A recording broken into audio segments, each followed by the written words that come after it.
Setting up your profile. The 5-minute avatar and bio polish that builds instant trust. Your photo and bio line do the convincing before anyone scrolls further. Get them right in your first 5 minutes. A visitor decides whether to trust your storefront in about the time it takes to blink twice. Before they read a single product title, before they scroll past your cover photo, their eyes land on 2 things: your avatar and the line of text sitting under your name. Those 2 elements aren't decoration, they're the handshake.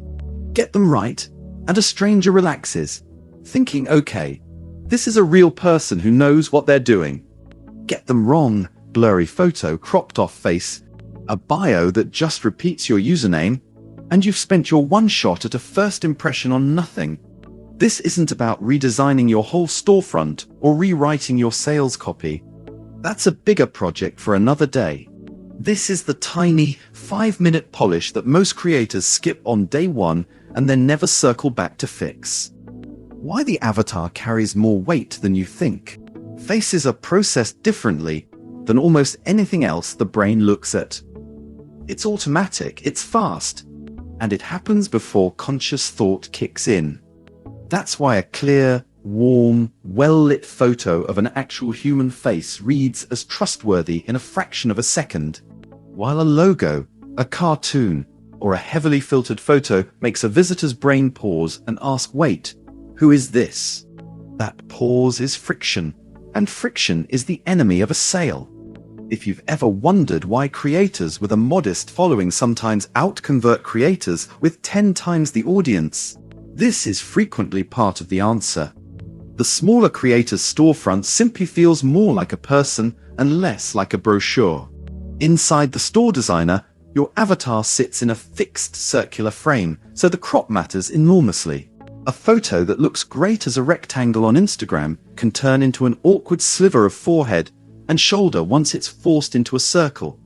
Before you upload anything, crop it yourself first, so your eyes and a genuine expression sit dead center. Don't rely on guesswork from an automatic crop.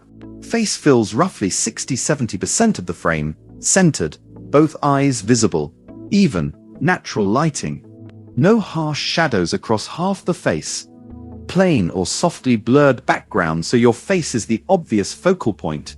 A real, relaxed expression. A slight smile beats a stiff pose or sunglasses. Square source image before upload, so the circular crop doesn't clip your head or chin. High enough resolution that it doesn't pixelate at full size on a phone screen. The logo exception. If you run a brand rather than a personal name, a small studio, a product line, a duo, a clean logo can work instead of a face. Just make sure it's simple enough to survive being shrunk into a circle the size of a thumbnail. Intricate logos turn to mush at that scale. Writing a bio line that earns trust in under 15 words. The bio field under your name is prime real estate, and most people waste it. Digital marketer, or just here sharing my journey, tells a visitor nothing about why they should care or trust you.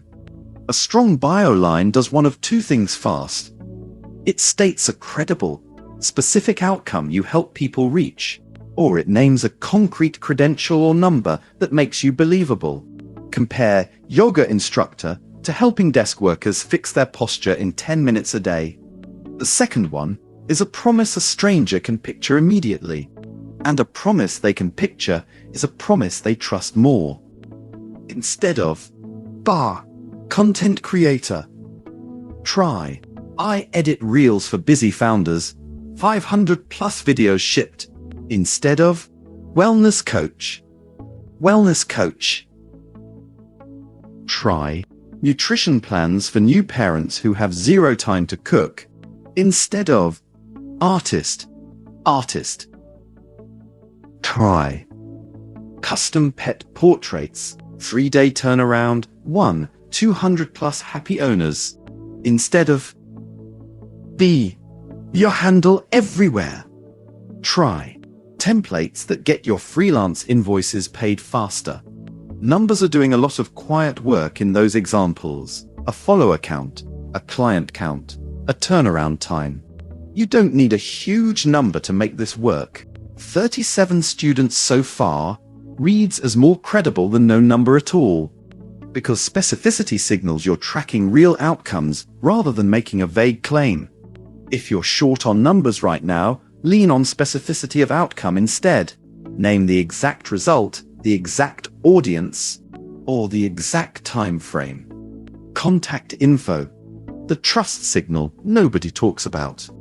Before someone pays a stranger on the internet, a small anxious voice asks, "If something goes wrong, can I reach this person?" A visible way to get in touch, even just a note in your bio pointing to your social DMs or an email, quietly answers that question before it's asked. It won't flood you with messages. Most buyers never actually reach out. But knowing they could is often enough to push a hesitant visitor into checkout. This is the same psychology behind why storefronts with a clear FAQ or support presence tend to see fewer abandoned carts. Uncertainty kills sales far more often than price does. Where this fits in your first 5 minutes. If you just open your store.fan, this is the very first thing worth spending time on. Before you add products, before you touch themes or colors, head into the store designer, drop in your cropped avatar, write your one-line bio, and add a way to reach you. That's the whole task. It genuinely takes about 5 minutes, and unlike a lot of setup work, you can revisit and tweak it anytime without any downside. Nothing here is locked in once you save it. Want to see what this actually looks like once it's dialed in? Browse a live example store and notice how the avatar and bio work together in the first 2 seconds. Before a single product is visible, you already have a sense of who this person is and what they do. That's the entire goal of this 5-minute polish, and it costs nothing to get right on either the free plan or a paid pro plan. People don't buy from stores. They buy from people they trust enough to click checkout. Your avatar and bio are the fastest way to become that person. Common mistakes that undo the polish. Using a default placeholder avatar for weeks after sign-up, visitors notice unfinished storefronts fast. Writing a bio that's just your name repeated, or an emoji string with no actual information. Uploading a photo that's fine on Instagram's rectangle, but gets awkwardly cropped in a circle. Never updating the bio after a pivot. A bio about your old niche undercuts trust in your current offers. Skipping contact info entirely, leaving no way for a nervous first-time buyer to ask a quick question first. 5-minute recap. Crop a real, well-lit photo into the avatar frame. Write one bio line naming a specific outcome or credential. Add a visible way to reach you. That's it, and it's already lived the moment you save it. None of this replaces good products or fair pricing, but it removes the invisible tax that an unfinished-looking profile puts on every single visitor who lands on your page. 5 minutes of polish now means every future visitor, the ones from tomorrow's post, next month's collab, next year's random algorithm boost, meets a storefront that already looks like it belongs to someone who has their act together. If you want more of this kind of tactical, small but mighty setup advice, more guides on the blog cover everything from cover photos to checkout copy, one 5-minute fix at a time. Key takeaways. Your avatar and bio are read before anything else. Treat them as trust signals, not afterthoughts. A tight center crop headshot with good lighting outperforms a logo or a group photo almost every time.